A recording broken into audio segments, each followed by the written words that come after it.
Xi Jinping mendapat tekanan segera setelah Donald Trump tiba di Tiongkok. Karena Presiden Amerika Serikat mendarat di Beijing pada hari Rabu 13 Mei 2026 dengan misi gila untuk mengambil dari Tiongkok apa yang paling mereka lindungi. Kunjungan kenegaraan yang dijadwalkan hingga 15 Mei ini membuka persaingan langsung antara dua kekuatan terbesar di planet ini.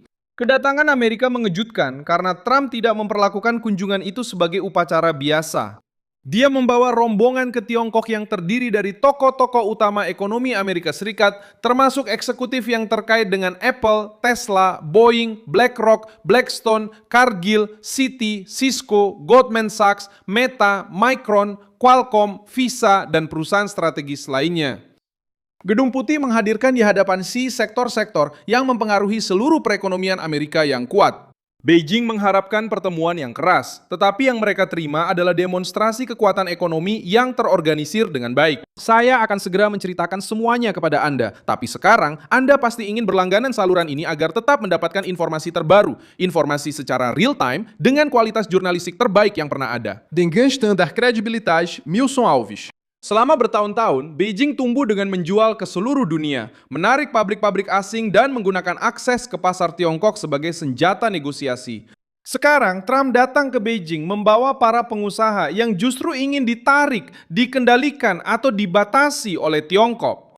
Tekanan itu menjadi jelas, karena kunjungan tersebut menempatkan elit bisnis Amerika di samping Presiden Amerika Serikat, alih-alih membiarkan Washington bernegosiasi sendirian. Kejutan bagi Xi semakin besar karena agenda tidak hanya terfokus pada tarif, teknologi menjadi inti dari kunjungan tersebut. Jensen Huang, Presiden Nvidia, ikut dalam rombongan dan membawa ke dalam pertemuan salah satu isu paling sensitif dalam persaingan ini, chip canggih yang digunakan dalam kecerdasan buatan. Tiongkok ingin mendapatkan akses ke komponen berkinerja tinggi, tetapi Washington tahu bahwa semikonduktor bukan hanya produk komersial. Itu adalah kekuatan militer, kekuatan industri, kekuatan data, dan keunggulan strategis. Tiongkok terpojok karena membutuhkan teknologi dan stabilitas pada saat yang bersamaan. Disinilah Trump memberikan tekanan. Dia datang bersama para pengusaha, berbicara tentang keterbukaan, meletakkan chip di atas meja, dan memaksa Xi untuk merespons bukan hanya sebagai pemimpin politik, tetapi juga sebagai pemimpin ekonomi yang harus menjaga akses ke dunia. Taiwan menjadi titik ketegangan strategis terbesar. Beijing ingin Washington mundur dari penjualan senjata dan mengurangi kehadiran politiknya di sekitar pulau itu. Namun, kedatangan Trump justru melakukan sebaliknya. Amerika Serikat tetap menjadi bagian sentral dalam keseimbangan Indo-Pasifik. Tiongkok berusaha memperlakukan Taiwan sebagai urusan dalam negeri. Namun kenyataannya, Trump menegaskan bahwa Xi tidak akan memiliki jalan bebas untuk mengintimidasi Taiwan tanpa menghadapi kekuatan politik dari Washington. Iran juga ikut diperhitungkan dalam pembahasan. Beijing berusaha mengambil peran di Timur Tengah dengan memanfaatkan hubungannya dengan Teheran, sementara Washington menekan jaringan yang terkait dengan rezim Iran dan melawan struktur yang menantang kepentingan Amerika. Bagi Xi, masalahnya sudah jelas. Mendukung Teheran bisa memberikan pengaruh terhadap Amerika Serikat, tetapi juga membuat Tiongkok rentan terhadap sanksi. Tekanan diplomatik membuat Tiongkok harus melakukan hal ini, karena masih bergantung pada stabilitas yang dipimpin oleh Washington. Perbedaan ini menjelaskan mengapa kehadiran Amerika begitu kuat. Tiongkok bisa menyiapkan panggungnya, tapi Trump yang membawa isu-isu yang mengganggu rezim tersebut. Dia menempatkan Xi di hadapan pilihan sulit, bernegosiasi dengan kekuatan yang masih menguasai modal, teknologi, dan aliansi, atau mengubah pertemuan itu menjadi konfrontasi terbuka pada saat ekonomi Tiongkok membutuhkan prediktabilitas. Para jenderal dan komandan Amerika tidak menganggap Tiongkok sebagai masalah sekunder.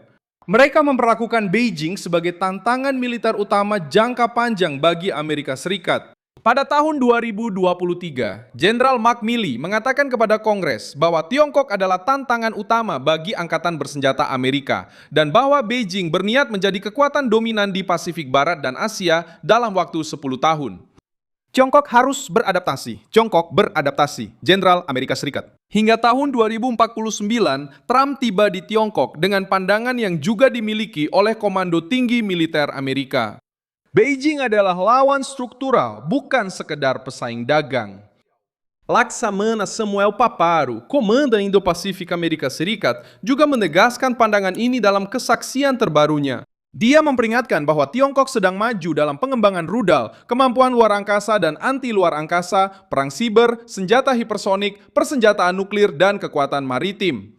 Menciptakan tantangan langsung bagi keamanan nasional Amerika dan stabilitas regional. Dalam dokumen lain, Paparo menyatakan bahwa Tiongkok memproduksi lebih banyak daripada Amerika Serikat dalam hal kemampuan udara, laut, dan rudal. Trump tiba di Beijing dengan menyadari bahwa Tiongkok berusaha menang melalui skala industri dan militer, tetapi Washington merespons dengan aliansi, teknologi, dan tekanan ekonomi. Laksamana Philip D. Davidson, mantan komandan Indo-Pasifik, juga sudah pernah memperingatkan bahwa Tiongkok mempercepat langkahnya karena Presiden Tiongkok memahami bahwa negaranya tidak memiliki pemerintahan internasional. Dia mengatakan bahwa ancaman terhadap Taiwan bisa saja muncul dalam dekade itu juga. Penilaian ini menjadi terkenal karena menempatkan Taiwan di pusat persaingan antara dua kekuatan besar dan menunjukkan bahwa Beijing tidak dipandang di Washington sebagai negara yang jauh, tetapi sebagai rival yang berusaha mematahkan kehadiran Amerika di Pasifik. Fakta sejarah terkuat yang mengaitkan kunjungan ini adalah krisis Selat Taiwan pada tahun 1995 dan 1996. Pada periode itu, Tiongkok menembakkan rudal di dekat Taiwan untuk mengintimidasi pulau tersebut sebelum pemilihan presiden. Tanggapan Amerika Serikat adalah mengirim 2 kelompok kapal induk ke wilayah tersebut, menunjukkan bahwa Beijing bisa memberikan tekanan, tetapi tidak menguasai Indo-Pasifik sendirian. The Washington Post mencatat pada Maret 1996 bahwa Tiongkok telah memulai uji coba rudal di dekat Taiwan dan Washington menanggapi dengan mengirim kelompok kapal Amerika kedua. Kejadian ini lebih cocok dimasukkan dalam tulisan karena menunjukkan pola yang sama. Ketika Tiongkok mencoba menebar ketakutan, Amerika Serikat hadir dengan kekuatan, perhitungan militer, dan tekanan langsung.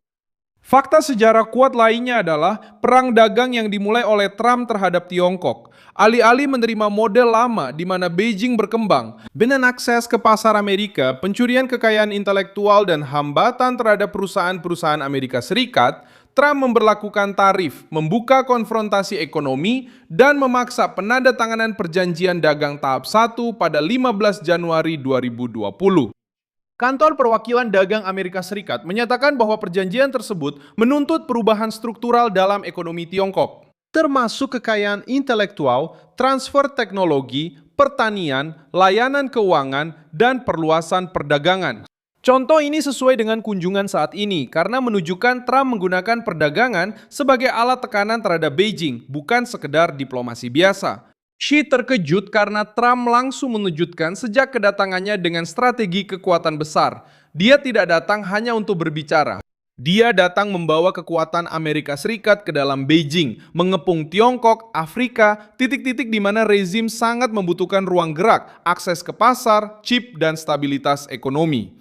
Bagi Trump, ini menjadi kesempatan untuk menunjukkan bahwa Amerika Serikat masih mampu menekan Beijing tanpa melepaskan tembakan dengan menggunakan perdagangan, teknologi, aliansi, dan tekanan politik dalam satu gerakan. Saya Milson Alves, seorang internasionalis, dan tujuan saya adalah membuat Anda tetap terinformasi dengan kebenaran setiap hari.